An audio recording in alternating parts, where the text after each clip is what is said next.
Let's get to politics now. Are you ready for next week? President Biden and President Trump getting ready to square off in a one-on-one debate for a third time. And if this year's debate resembles anything that we saw in 2020, we can probably expect some major fireworks. And guess what? Only 137 days before Election Day.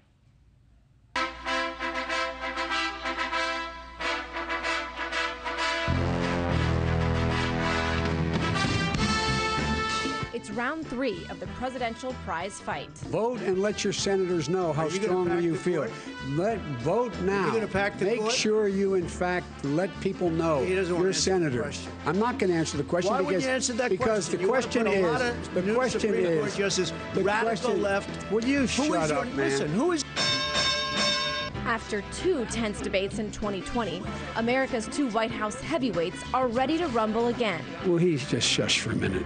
Donald, would you And just you don't be quiet know for a her. minute? Folks, do you have any idea what this clown's doing? You get the final word, Mitt. Well, it's hard to get any word in with this clown.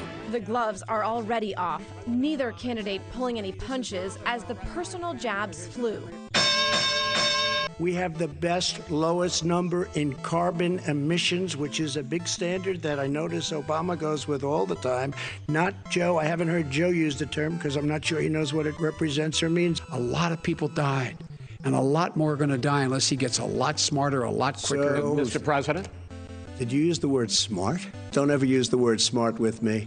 Don't ever use that word. Oh, give me a break. Because you know what? There's nothing smart about you, Joe. We handed him a booming economy. He blew it. It wasn't booming. He blew it. It wasn't booming. It was the weakest recovery Sir, is it since fair to, wait, is it fair to, 1929. Manufacturing went in a hole. Excuse number me, one. Chris. Wait. Number 2. Chris, number 3. They said it would take. No, you were number 2. No. Trump blasting Biden as a lifelong politician with no accomplishments to show for it, with Biden painting the then president as unqualified for the job.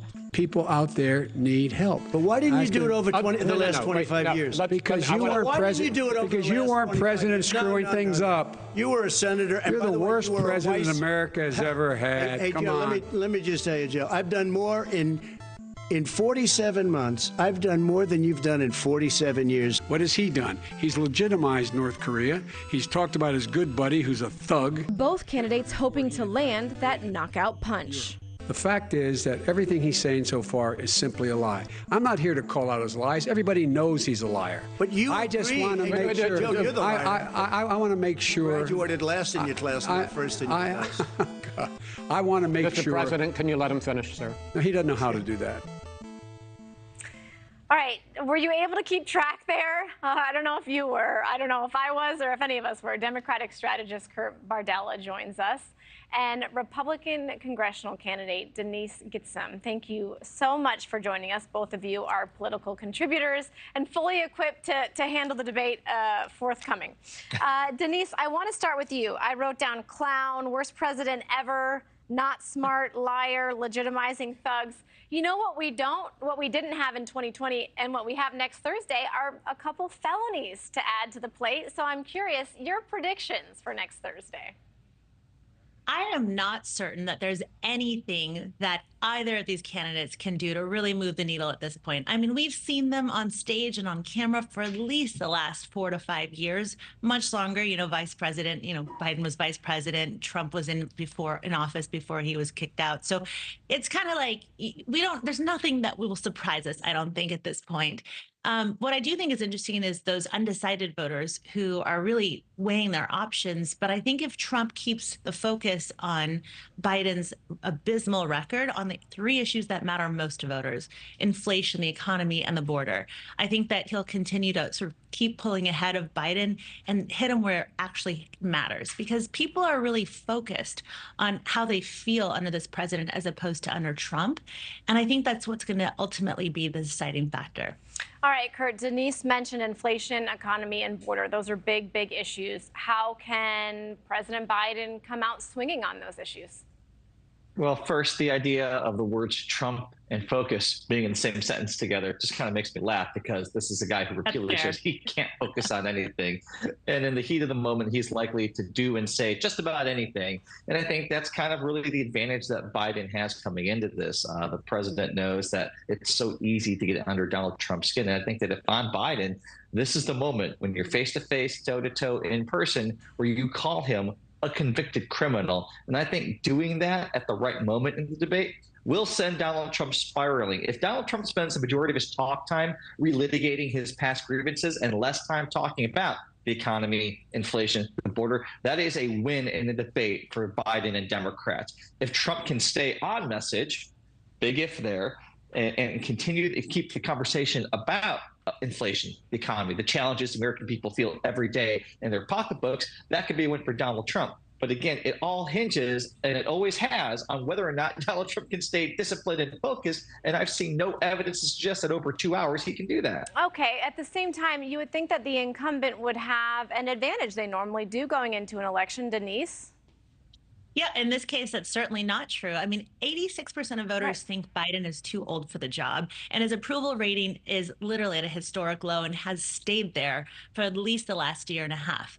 And so there's no benefit to being Biden in this debate. There's no benefit of incumbency. There's really nothing except for a huge opportunity for him to have more gaffes and more missteps.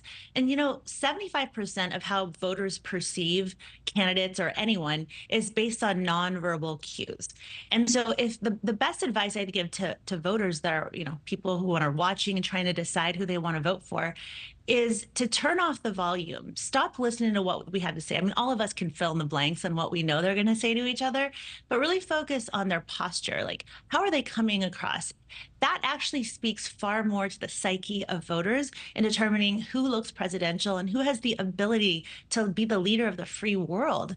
And I think if people do that and just focus on the tenor of the person and how they present, they're going to have a lot more, they're going to walk away with a lot more information than simply listening to the back and forth. Kurt, one thing that we haven't talked about on the show this morning is that it's just a one-on-one. We are not going to see RFK Jr. Does that help or hurt? Do you want to see another man or woman on this stage? I have no desire to see anybody on stage who actually won't even qualify to be on the ballot to win enough electoral votes to win the election. It's just a complete waste of time to contemplate anyone else. Everybody knows, for better or worse, this is between Donald Trump and Joe Biden. Those are the two candidates who are going to actually be on every ballot in every state, who could presumably win the election. No one else who can do that shouldn't be on there. I mean, right now we got RFK literally is spending more money than he's taken in. He is financially underwater. He's not going to be on enough ballots. He has no business being on the stage. American people deserve a debate with the two candidates who are viably going to win the election, and to make that decision, make an informed decision, and not have to be distracted or sidetracked by clown candidates who have no business even being up there. All right, Denise, I'll let you have the last word on this one. Well, I agree with Kurt entirely. I mean, it's so nice to have options. So we all like to think that we have options.